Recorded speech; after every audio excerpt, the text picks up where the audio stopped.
Hey guys! Welcome to the adventures. More adventures, more adventures, more adventures. Well, last week was a pretty good adventure. We went on vacation. That was a good adventure. And yeah, that was nice and lovely. And so that's why we didn't have a video last week. And when we left off, we were talking about our truck being in the shop and kind of how do you have success long term when trucking gets hard, because it's going to get difficult. You're going to have struggles. That's just the industry. That's the career. When you work one of the most dangerous and deadliest jobs in the world, it comes with it. It's a little scary sometimes. Yeah. And so if you follow us on Facebook and Instagram, which I highly encourage you guys to do, because we do put more information out daily, kind of like exercise that I do, or our meals, or daily things. And if you followed us, then you would know that we got our truck back this week. You can tell.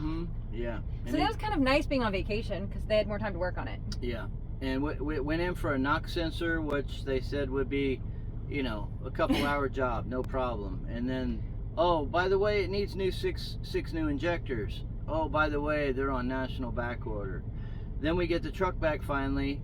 There's oil all over the inside of the hood, and now we have an active oil leak as well. So it has to go back to the shop again this week. I know that the young kids in there are doing their best, but I think the more complicated that the trucks become, the more complicated it becomes to work on, which leads to more downtime, which leads to frustration of the driver, which leads to frustration of the owner. It's getting crazy, like everything else. Yeah, and so for years now, we've been saying that so many trucks are kind of like a Ford Focus, where they're just really throwaway. And so the more electronics really has made it complicated and made it harder to work on. And so a lot of diesel mechanics are taught how to use the computers and the readers, and it just says to do this or do that, and that's how they kind of diagnose the truck. And so yeah, I don't know, it threw another code 6 hours into driving it. Yeah. And so now we'll see. It's something fuel related now. It's just makes me want to pull my hair out, as you can see.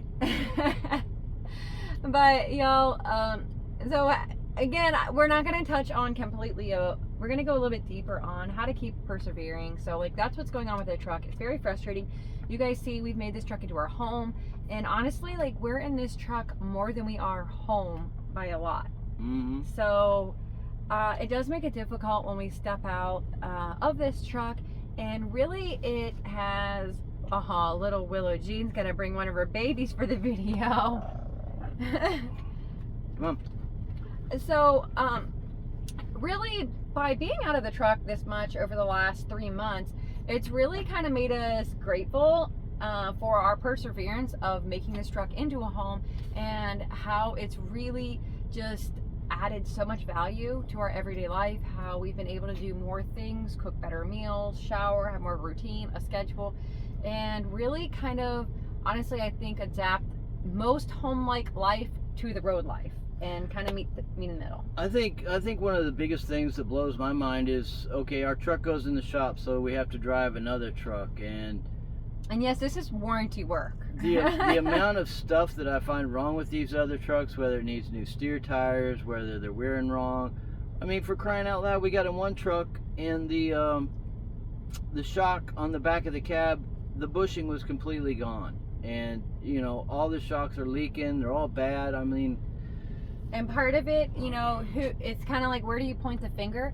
It can be pointed all the way around, because there's so many drivers that are new, and especially since COVID, the last 4 years, mentorship by a senior driver has gone out the window. And so we are really starting to enter into the industry of steering wheel holders. It is terrifying. I don't know if it's that, or they're afraid to say something and maybe lose their job. I understand they need the job, but putting their life at risk versus driving a truck that's not fit to be on the road, where do you draw the line? I mean, you draw it at what's legal and what's not legal, but absolutely, then they still need to feed their family. So it's this hard balancing act. So really, what keeps us going on deeper? Yeah, we stick with the daily, we stick with the routine, we keep on going, things like that. But what drives us even harder? Number one, our faith gives us the strength to endure. And secondary, followed by, we feel really committed to paying off our house. We don't like being in debt. We, have done classes about what the Bible says with your finances, and we personally don't want to feel enslaved by any amount of debt. And so we are really committed to paying off our house in a very short amount of time. And so we're roughly, I think, 20 months away from paying off our house. So we have about $135,000, we'll call it $136,000 until we pay off our house. And so over the next 20 months, we are really committed to just head down, grind it out, get the house paid off, and have it remodeled. So in 2 weeks, we should be getting our windows in and replacing those windows. But that's really what keeps us going, to push on, to persevere, is that commitment of wanting to be debt free and be able to retire young.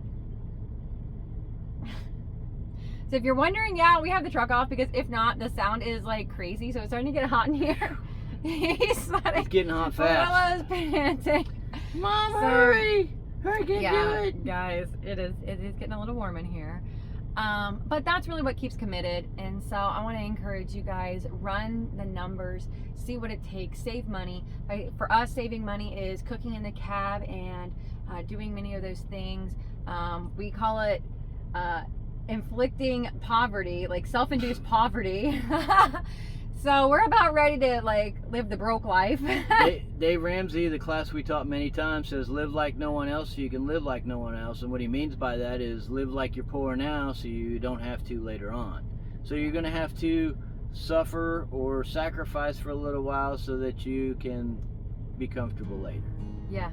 So here we go to inflicting poverty, and still living quality life, and getting our house knocked out. So if you want help running figures or kind of making a plan that's best for you, please don't hesitate to comment, reach out to us. The easiest way to get a hold of us is Facebook or Instagram through Messenger. It just seems to be the easiest. But also share this information to other people that you know is going to add value to their life. That's how it works. That's how the information gets pushed out in front of there. But you guys stay safe and enjoy the adventures. Bye.